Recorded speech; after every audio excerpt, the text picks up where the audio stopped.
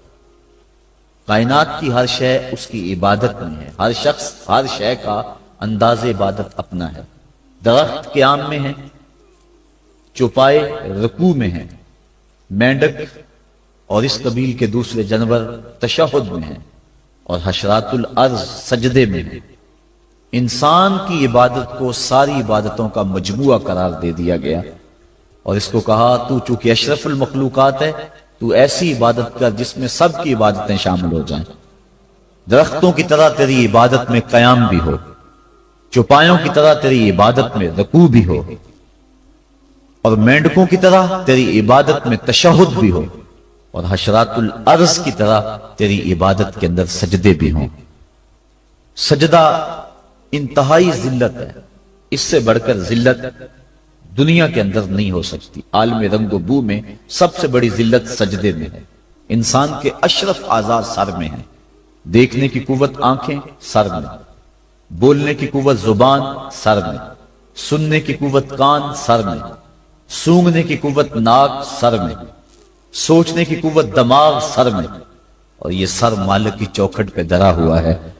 پیشانی بھی رگڑی جا رہی ہے اور ناک بھی رگڑا جا رہا ہے، اور زبان سے کیا کہہ رہا ہے؟ سبحان ربی العالی، مولا دیکھ مجھ سے بڑے ذلت میں کے درجے میں کوئی نہیں ہے اور تجھ سے اعلیٰ کوئی نہیں ہے۔ اپنے عجز کا اعلان کر رہا ہے اور مالک کی الوہیت کا اعلان کر رہا ہے، لیکن جب سجدے سے سر اٹھایا پھر کہا اللہ اکبر۔ اس کا معنی اللہ سب سے بڑا ہے، یعنی سجدے میں پہنچ کر انتہائی ذلت امیز عبادت میں مبتلا ہو کر کہیں دل کے کسی گوشے میں یہ خیال نہ بیٹھ جائے کہ میں نے اس کی عبادت کا حق ادا کر دیا۔ کہا سر اٹھا تو کہے اللہ اکبر، مولا تو بہت بڑا ہے، تو اتنا بڑا ہے کہ میری عبادتیں تیری بڑائی کو خراج پیش نہیں کر سکتی، اس لیے میں سجدے میں جھک کے بھی کہہ رہا ہوں کہ تیری عبادتوں کا حق مجھ سے ادا نہیں ہو سکا۔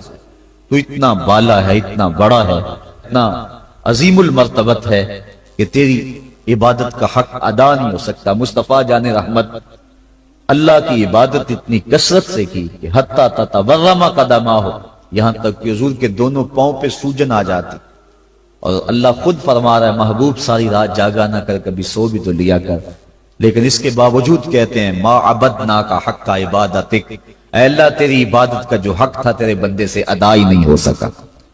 تو اتنی عبادت کرنے کے باوجود بھی کہا کہ تیری عبادت کا حق ادا نہیں ہو سکا، اور یقیناً بندہ اس کی عبادت کا حق ادا نہیں کر سکتا۔ وہ جتنا بلند و بالا ہے، جتنا وہ عظیم المرتبت ہے، جتنی اس کے شانیں ہیں، بندہ جتنا مرضی جھک جائے اس کی عظمتوں اور اس کی بڑائیوں کو خراج پیش کرنے کا حق ادا نہیں ہو سکتا۔ اس لیے جھک کر جب سر اٹھایا پھر اس کی بڑائی بولی اللہ اکبر، مالک تو سب سے بڑا ہے، تو اتنا بڑا ہے کہ میں سجدے میں جھک کر بھی تیری بڑائی کو خراج پیش نہیں کر سکا، اور تیری بڑائی کے سامنے سر جھکا کر بھی اپنے عجز کا اظہار کر کے بھی میں پھر بھی خراج نہیں دے سکا، اور بھی جھکنے کہ میرے اندر سکت ہوتی اور کوئی حالات ایسے ہوتے پھر بھی تیری بڑائی کا حق ادا نہ ہو سکتا۔ تو اتنا بڑا ہے اور اتنا بلند و بالا اور عظیم المرتبت ہے۔ حضور نبی رحمت صلی اللہ علیہ وسلم نے ارشاد فرمایا بندے کو سب سے زیادہ قرب سجدے میں ملتا ہے، اور سجدے میں اس لیے فرمایا کثرت کے ساتھ دعا مانگا کرو۔ اور ایک روایت کے لفظ ہیں کہ جب بنی آدم اولاد آدم سجدے میں سر رکھ کے سبحان ربی العالی کے نغمے الاپتی ہے تو شیطان پیٹتا ہے، روتا ہے، چیختا ہے کہ مجھے سجدے کا حکم دیا گیا اور میں نے انکار کر کے اللہ کی ناراضگی مول لے لی اور جہنم کا حقدار بنا، اور اس کو سجدے کا حکم دیا اور اس نے سجدہ کر کے اللہ کی رضا حاصل کر لی اور جنت کا حقدار بن گیا۔ شیطان کو ایک سجدے کا حکم دیا گیا تھا لیکن اس نے اس ایک سجدے سے بھی انکار کر دیا۔ فرشتوں کو ایک سجدے کا حکم دیا گیا تھا لیکن انہوں نے 2 سجدے کیے۔ یہ جو ہم بھی نماز پڑھتے ہیں، ارشاد ہے ورکعوا واسجدوا، رکوع کرو اور سجدہ کرو، تو اسی طرح کا حکم ورکعوا ہے اور اسی طرح کا حکم واسجدوا ہے۔ رکوع کرو اور سجدہ کرو، رکوع ہم ایک کرتے ہیں، سجدے 2 کرتے ہیں، یا تو پھر رکوع بھی 2 کیا کریں یا پھر سجدہ بھی ایک کیا کریں، چونکہ امر ہے امر، اور امر تکرار کا تقاضا نہیں کرتا اور نہ اس کا احتمال رکھتا ہے۔ میں آپ کو ایک بات کہوں تو ایک مرتبہ آپ اس کو تسلیم کر لیں جو امر کی تعمیر ہوگی، تو امر تکرار کا تقاضا نہیں کرتا، تو کہا گیا سجدہ کرو تو ایک سجدہ کرنا واجب تھا لیکن ہم سجدے 2 کرتے ہیں۔ تو علماء کہتے ہیں کہ جب فرشتوں نے سجدے میں پیشانی رکھی اور سبحان ربی العالی کے نغمے الاپے اور سجدے سے سر اٹھایا، دیکھا کہ ایک اکڑا کھڑا ہے، پھر دوبارہ سجدے میں سر رکھ کے سبحان ربی العالی کہنا شروع کر دیا، میرے مالک تیرا شکر تو نے ہمیں سجدے کی توفیق عطا فرما دی۔ اس لیے سجدے 2 ہو گئے اور رکوع 1 رہا۔ سجدہ انتہائی ذلت ہے اور عبادت کا انتہائی درجہ ہے۔ سجدے میں سر رکھ کے جو دعا مانگی جائے اللہ اس دعا کو رد نہیں کرتا۔ شیطان نے اللہ کے روبرو اس کی عزت کی قسم کھا کے کہا، مجھے تیری عزت و جلالت کی قسم، میں تیرے بندوں کو تیرے تک نہیں پہنچنے دوں گا، ان کے دائیں سے آؤں گا، ان کے بائیں سے آؤں گا، ان کے آگے سے آؤں گا، ان کے پیچھے سے آؤں گا، ان کی چاروں سمتیں گھیر لوں گا اور ان کو تیرے تک نہیں پہنچنے دوں گا۔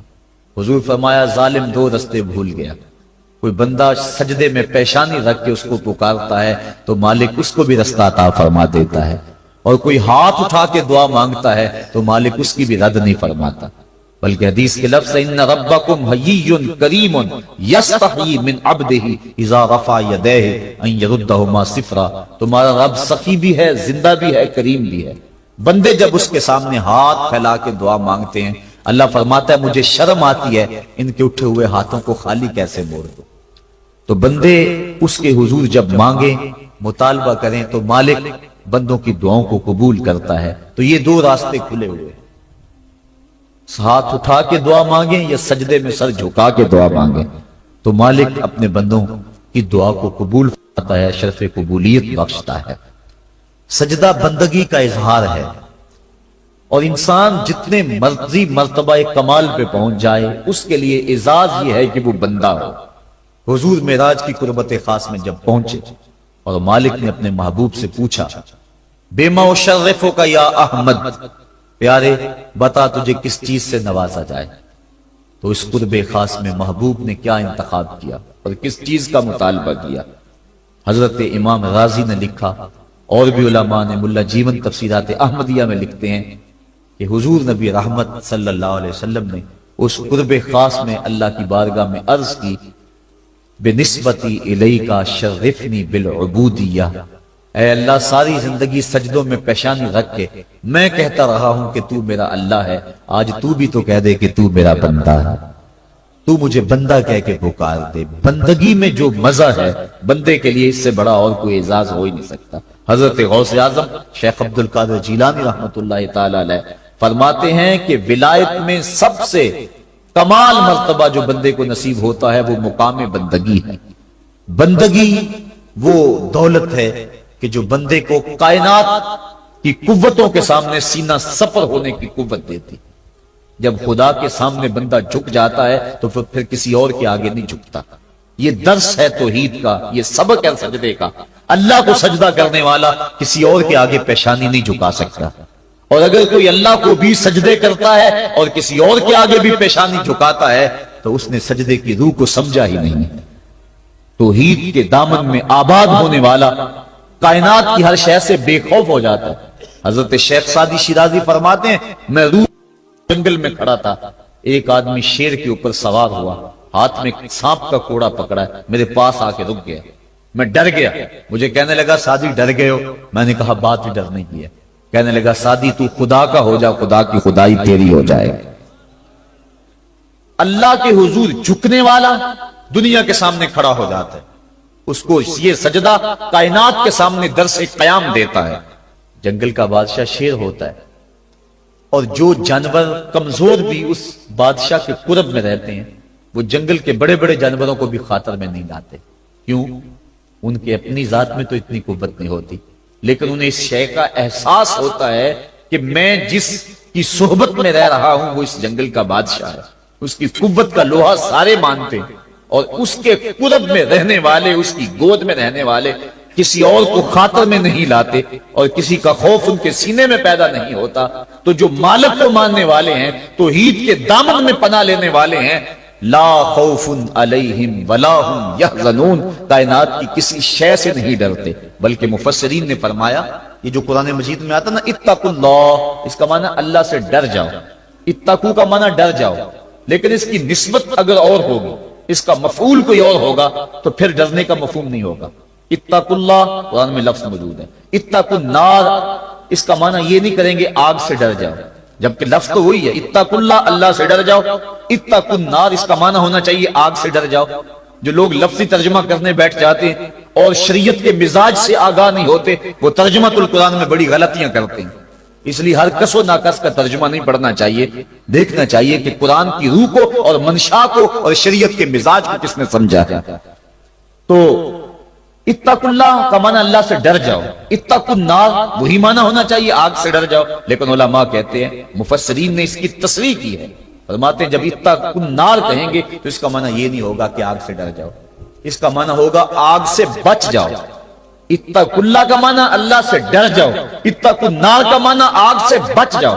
لفظ وہی ہے لیکن مفعول کے بدلنے سے مفہوم بدل گیا، اس لیے کہ جو مومن ہے وہ اللہ کے علاوہ کسی سے نہیں ڈرتا، اس کے سینے میں کسی کا خوف نہیں پنپ سکتا. حقوق اولاد کے حوالے سے میں نے گفتگو کے اندر کہا تھا، جو افراد موجود ہوں گے اس جمعہ میں انہیں اچھی طرح یاد ہوگا کہ ہم بچوں کی جب تربیت کرتے ہیں تو ان کے نفسیات کا ہمیں لحاظ رکھنا ہوگا. بعض کا بچہ رو رہا ہوتا ہے، ماں نے اس کو چپ کرانا ہوتا ہے، کوئی ضروری کام ہوتا ہے، بچہ چپ نہیں کرتا تو ماں اس کو چپ کرانے کے لیے بڑے جتن کرتی ہے. تو بعض کا ایسا ہوتا ہے کہ بچے کو چپ کرانے کے لیے ماں جلدی سے اس کو اپنی چھاتی سے چمٹا لیتی ہے اور کہتی ہے بچہ چپ کرو بلی آ گئی. میں کہا کرتا ہوں کہ یہ بچے کی نفسیات پہ بہت بڑا حملہ ہے اور بچے کو بزدل بنایا گیا ہے. جو بچپن میں جس بچے کو بلی سے ڈرایا گیا، بڑا ہو کر وہ شیر کا مقابلہ نہیں کر سکتا. تو بچے کے نفسیات کے اندر یہ شے بچپن میں ہی ڈالی جائے کہ اللہ کے علاوہ کسی کا خوف اس کے سینے میں پنپ نہیں نہ پائے. یہ ہے تربیت جو ہم اپنی اولاد کی کریں، اور ایک یہ تربیت ہے جو اہل ایمان کی محمد عربی نے کی تھی. 313 ہو کے جبر کی قوتوں کے خلاف کھڑے ہو گئے. جب عمیر نے جا کے رپورٹ دی نا ابو جہل کو کہ وہ تو 3 اونٹ کھا سکیں گے، اور 300 سے کچھ کم اور کچھ زیادہ ان کی تعداد ہے، اس سے زیادہ نہیں ہے، میں خوب وادیاں دیکھ آیا ہوں، میں خوب ٹیلے دیکھ آیا ہوں. تو ابو جہل نے سنادید قریش کو بلا کر کہا عمیر کی رپورٹ سنو کتنی حوصلہ افزا ہے. صبح لڑائی کی نوبت نہیں آئے گی، صبح تو رسیاں کٹھی کرو اور جکڑ جکڑ کے مسلمانوں کو اونٹوں کی پشتوں پہ باندھ لیں گے اور پھر سینے حرم میں جا کے کعبۃ اللہ کی دیواروں کے ساتھ باندھ دیں گے. لوگوں کو تماشا دکھایا کریں گے کہ یہ نیا دین لے کر آئے تھے اور یہ ان کا کیا حال ہے. جب اس نے رعونت بھرے اپنی زبان سے اس کی جملے نکالے تو عمیر جو سارا منظر اپنی آنکھوں سے دیکھ کر آیا تھا، ابن حشام میں لفظ موجود ہیں، اس نے کہا وَلَٰكِنْ رَأَيْتُ یا معاشر قریش البلایا تحمل المنایا، اے قریش کے سرداروں اتنے بھی تکبر میں نہ آؤ، میں اپنی ان آنکھوں سے دیکھ کر آیا ہوں کہ یثرب کی اونٹنیاں اپنی پشتوں پہ نری موتیں اٹھا کے لے آئی ہیں. ان کے بدن پہ چیتڑے ہیں، ان کے پیٹ کمر سے لگے ہوئے ہیں، لیکن وہ زخمی سانپوں کی طرح پیچ و تاب کھا رہے ہیں. کل ان میں سے کوئی نہیں مرے گا جب تک تم میں سے ایک ایک کو لڑ نہیں جاتا. تم تو یہ کہتے ہو رسیاں کٹھی کرو، میرا مشورہ مانتے ہو تو رات کے اندھیرے میں بھاگ سکتے ہو تو بھاگ جاؤ. اس قوم سے لڑنا تمہارے بس کا روگ نہیں ہے جو مرنے کے لیے آئی ہے. اتنی بڑی قوت کو دیکھ کر ان کے سینے میں خوف پیدا نہیں ہوا، بلکہ آپ جانتے ہیں بدر کی تاریخ گواہ ہے کہ 2 گھوڑے تھے، ایک روایت میں صرف ایک گھوڑا تھا، 6 زرہیں تھیں، 8 تلواریں تھیں، 70 اونٹ تھے، اور جن کے پاس تلواریں نہیں تھیں انہوں نے کھجوروں کے ڈنڈے توڑ لیے اور ہواؤں میں لہرانے شروع کر دیے۔ جب یہ ملکوتی قافلہ مدینے سے باہر نکل رہا تھا، دکانوں پہ یہودی عیسائی بیٹھے تھے، انہوں نے کہا مسلمانوں کس بل بوتے پہ جا رہے ہو، کس برتے پہ جا رہے ہو، کون سا آسرا ہے تمہارا، آلات حرب و ضرب تو تمہارے پاس موجود نہیں، اتنی بڑی قوت سے ٹکرانے جا رہے ہو جو کیل کانٹے سے اور اسلحے سے آلات حرب و ضرب سے لیس ہو کے آئی ہے، تم مقابلہ کیسے کر پاؤ گے، کس بل بوتے پہ جا رہے ہو؟ حضور کملی اوڑے ساتھ ساتھ چل رہے تھے، صحابہ نے اشارہ کر کے کہا نہ تیغ و تیر پر تکیا، نہ خنجر پر نہ بالے پر، بھروسہ ہے تو اس سادی سی کالی کملی والے پر۔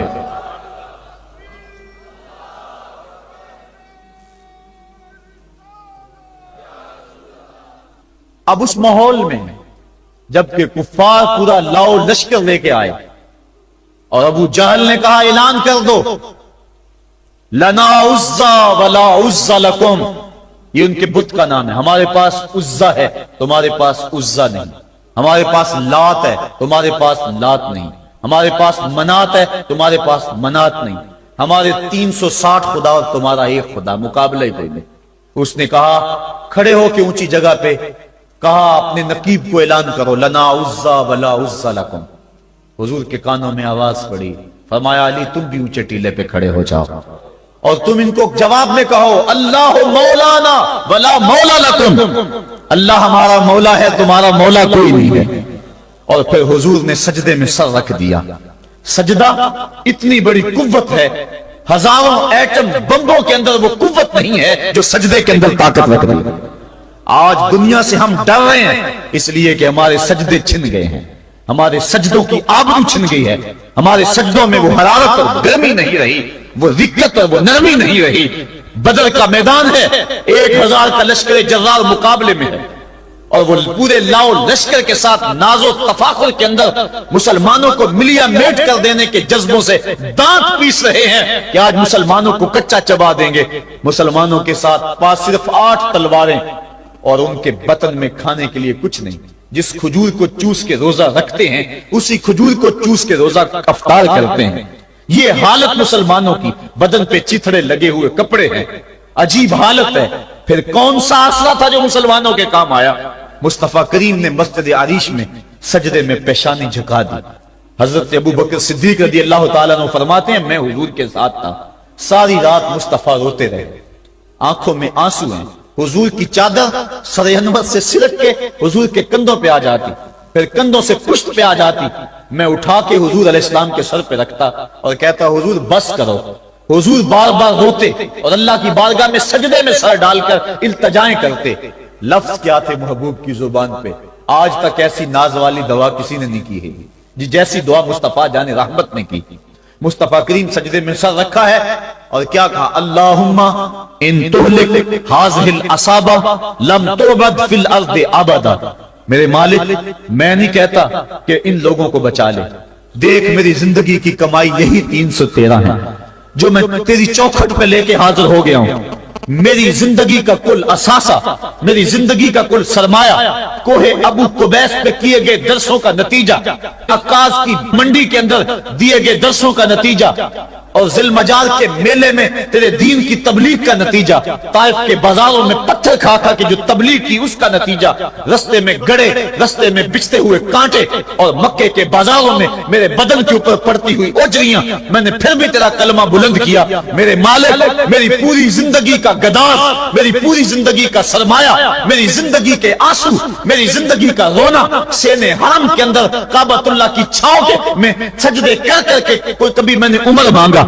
کبھی میں نے حمزہ مانگا، تیرے دین کے لیے میں نے جو ایک ایک کر کے تنکا جوڑا اور یہ ایک چھوٹا سا گھونسلہ بنایا، یہ گھونسلہ اب بجلیوں کی زد میں ہے، کفار کی بجلیاں اس گھونسلے کو جلا دینا چاہتی ہیں۔ میرے مالک میں یہ نہیں کہتا کہ میرا یہ گھونسلہ اور میری یہ مٹھی بھر جماعت اور یہ چند میرے لوگ اور یہ میرا سرمایہ اور اثاثہ، میری پوری زندگی کی کمائی، میری جوانی کا سرمایہ جو میں نے تیرے سامنے لا کے رکھ دیا ہے، میں یہ نہیں کہتا ان ان کو بچا لے، لیکن میرے مالک اگر یہ نہ رہے تو قیامت تک پھر تجھے بھی خدا کوئی نہیں کہے گا۔ ان تہلک هذه العصابہ لم توبد فی الارض ابدا، اگر یہ نہ رہے تو قیامت تک تیرے نام کے ڈنکے بجانے والے بھی دنیا پہ نہیں ہوں گے۔ یہ حضور نے اللہ کی بارگاہ میں دعا کی اور سجدے میں سر رکھا ہے۔ حضور علیہ السلام کی آنکھوں میں اشک جاری ہیں، سجدے سے قوت حاصل کی جا رہی ہے۔ دشمن کے مقابلے میں مصطفیٰ کریم سجدے میں سر رکھ کے اللہ سے آرزو کر رہے ہیں۔ حضرت سیدنا صدیق اکبر فرماتے ہیں اچانک حضور نے سر اٹھایا، میں خوش ہو گیا کہ حضور کے چہرے پہ مسکراہٹ تھی۔ حضور مسکراتے ہوئے فرمایا ابشر یا ابا بکر ھذا جبریل آخذ بعنان فرسہ، ابو بکر بشارت ہو، وہ جبریل اللہ کی مدد لے کر آ گئے۔ تو یہ سجدے تھے جن سجدوں نے ظالم اور جابر قوتوں کا منہ توڑ کے رکھ دیا۔ حضرت علی المرتضیٰ روایت کرتے ہیں رضی اللہ تعالیٰ عنہ، فرماتے ہیں میں نے ہاتھ میں تلوار تھامی اور میدان میں کود پڑا، میں نے کئی کافروں کو واصل جہنم کیا، پھر پلٹ کے دیکھا کہ میں حضور کی زیارت کر لوں، لیکن مجھے حضور نظر نہ آئے۔ میں نے ڈھونڈا تو ایک سمت حضور نے پیشانی سجدے میں رکھی ہوئی تھی اور زبان پہ لفظ تھے یا حیو یا قیوم، یا حیو یا قیوم۔ حضور یہ پڑھتے جا رہے تھے، یا حیو یا قیوم کا وظیفہ پڑھتے جا رہے تھے اور سجدے میں پیشانی تھی حضور کی۔ میں پھر دوبارہ آیا اس سجدے سے جوش لے کر، اس سجدے سے گرمی اور حرارت لے کر، اور پھر دشمن کی صفوں میں کود گیا۔ میں نے ایک کافر کو واصل جہنم کیا، پھر زیارت کے لیے واپس آیا، دیکھا تو پھر سجدے میں حضور نے سر رکھا ہوا ہے اور یہی کہہ رہے ہیں یا حیو یا قیوم، یا حیو یا قیوم، یا حیو یا قیوم برحمتک استغیث۔ یہ جملے حضور کی زبان پہ ہیں اور سجدے میں حضور کی پیشانی۔ میں پھر گیا، پھر آیا، کئی بار ایسا ہوا میں کافر کو قتل کرتا، پھر آتا حضور کو سجدے میں دیکھتا۔ فرمایا پھر حضور نے تلوار تھامی اور مصطفیٰ کریم میدان جنگ میں کود پڑے۔ لوگ بڑھ چڑھ کے دشمنوں پہ حملہ کرتے تھے، لیکن جو سب سے آگے کافروں کی صفوں میں کود کے حملہ کر رہا تھا وہ آمنہ کا لال محمد مصطفیٰ صلی اللہ علیہ وسلم۔ تو سجدے سے وہ قوت ملتی ہے، سجدے سے وہ نور و روشنی ملتی ہے کہ پورے زمانے میں اجالا کیا جا سکتا ہے۔ آج 56-57 اسلامی ملک دنیا کے سامنے رسوا ہو رہے ہیں اور دنیا کے سامنے سجدہ ریز ہیں، اس لیے کہ وہ ایک خدا کے سامنے سجدہ کرنا بھول گئے ہیں۔ ایک سجدہ جسے تو گراں سمجھتا ہے 1000 سجدے سے آدمی کو دیتا ہے نجات۔ آؤ اس کے حضور جھکو، اس کے حضور جھکنے والا کسی کے آگے نہیں جھکتا۔ سجدہ اس کو قوت دیتا ہے، تو راز کن فکاں ہے، اپنی آنکھوں پر عیاں ہو جا، خودی کا راز نہ ہو جا، خدا کا ترجمہ ہو جا، خودی میں ڈوب جا غافل، یہ سر زندگانی ہے، نکل کر حلقہ شام و سحر سے جاویداں ہو جا، گزر جا بن کے سیلے تندرو کوہ بیاباں سے، گلستان راہ میں آئے تو جوئے نغمہ خواں ہو جا۔ مالک کے حضور جب بندہ عزت سے سر جھکا دیتا ہے، اللہ کی رحمتیں بندے پہ نازل ہوتی ہے۔ ایک روایت میں آتا ہے جب بندہ نماز کے لیے کھڑا ہوتا ہے، ابھی اس نے سجدے میں جانا ہوتا ہے، ابھی وہ قیام ہی کرتا ہے، اللہ فرماتا ہے میرے بندے کے گناہ جو ہیں اس کے بدن سے نکال کے ایک سمت کر دو، تاکہ میرا بندہ اس حالت کے اندر میرے حضور حاضر ہو کہ وہ گناہوں سے پاک اور صاف ہو۔ حضرت نبی رحمت صلی اللہ علیہ وآلہ وسلم فرماتے ہیں کہ پھر اس کے سارے گناہ اس کے بدن سے اتار کے ایک سمت رکھ دی جاتی اور بندہ مصلی پہ سبحان ربی العالی کے نغمے الاپتا ہے، رکوع کرتا ہے، سجدے کرتا ہے۔ جب سلام پھیر کے نماز ختم کر کے دعا کر کے جانے لگتا ہے تو فرشتے عرض کرتے ہیں مالک یہ جو گناہ اتار کے ایک سائیڈ پہ رکھے تھے یہ دوبارہ اس کو دے دیں۔ اللہ فرماتا ہے جس کی جھولی سے گناہ نکال لیے تھے دوبارہ اس کی جھولی میں نہیں ڈالیں۔ اللہ اکبر۔ اور ایک روایت کے لفظ ہیں کہ جب بندہ نماز کے لیے کھڑا ہوتا ہے اس کے کندھوں کے اوپر سارے گناہ آ جاتے ہیں اور اس کے سر پہ اوپر گناہ آ جاتے ہیں۔ جب رکوع میں جاتا ہے تو کندھوں والے گناہ گر جاتے ہیں، اور جب بندہ سجدے میں سر رکھتا ہے تو اللہ تعالیٰ اس کے سارے گناہوں کو ختم کر دیتا ہے اور وہ بالکل پاک ہو جاتا ہے۔ حضرت سلیمان فارسی ایک دن ایک درخت کے نیچے کھڑے تھے، آپ نے درخت کی شاخ کو پکڑ کے جنبش دی، حرکت دی، موسم خزاں تھا، درخت کی شاخ کے سارے زرد پتے گر گئے۔ ایک صحابی پاس کھڑے تھے، انہیں پوچھنے لگے عثمان تو نے مجھے پوچھا نہیں کہ میں نے درخت کی شاخ کو یوں ہلایا کیوں ہے؟ انہوں نے کہا اچھا پھر آپ بتا دیں کہ آپ نے درخت کی شاخ کو یوں کیوں ہلایا ہے؟ کہا سنو پھر ایک دن میں اور چند صحابہ حضور کے ساتھ جا رہے تھے، رستے میں ایک درخت آیا، اس کے نیچے حضور کھڑے ہوئے، حضور نے اس طرح درخت کی شاخ کو پکڑ کے ہلایا، یوں پتے جھڑ گئے، ہم اس منظر کو دیکھتے رہے۔